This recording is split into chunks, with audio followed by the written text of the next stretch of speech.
Baik, eh, Assalamualaikum warahmatullahi wabarakatuh. Pada kesempatan ini, kami akan menjelaskan mengenai distribusi probabilitas modul 2 dalam praktikum metode statistika yang akan dibuat dengan PPT. Nah, terdapat tiga anggota. Yang pertama ada Ahmad Syarif Hidayatullah, NIM 07251033. Ada Muhammad Dinar Bintang, NIM 07251063. Ada Irwin Naftali 07, NIM 07251027. Nah, di sini dalam PPT ini kami menjelaskan menjadi beberapa bagian outline. Yang pertama mengenai tujuan, ada definisi, ada hasil dan pembahasan, yang terakhir ada kesimpulan. Nah, lanjut. Baik, yang pertama adalah tujuan. Tujuan yang pertama adalah memahami konsep variabel random dan jenis-jenisnya, diskrit dan kontinu. Yang kedua, menjelaskan dan mengidentifikasi berbagai bentuk distribusi probabilitas kontinu. Yang ketiga, mampu menghitung nilai PDF dan CDF untuk distribusi kontinu pada rentang waktu yang tertentu. Yang keempat, menyusun tabel dan grafik dari hasil eksperimen sederhana.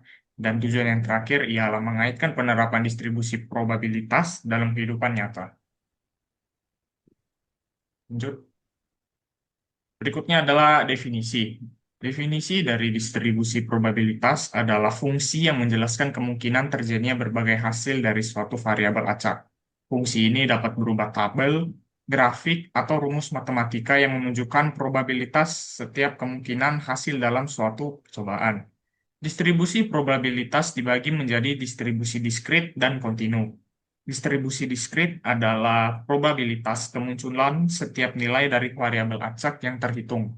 Artinya hanya bisa mengambil nilai-nilai tertentu dan terpisah seperti bilangan bulat.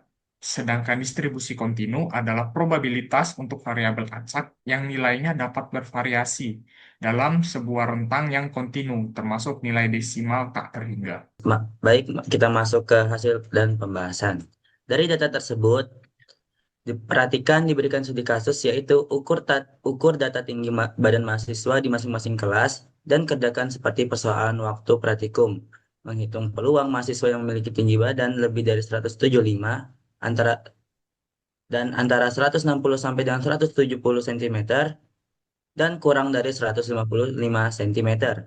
Menggunakan fungsi Excel untuk menghitung PDF, CDF, dan peluang membuat grafik distribusi normal di Excel. Lanjut.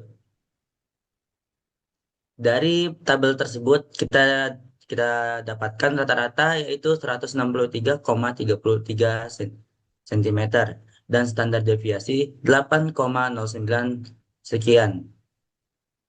Dan dari dan dari data tersebut kita dapatkan mahasiswa yang tinggi badannya lebih dari 175 cm adalah satu orang.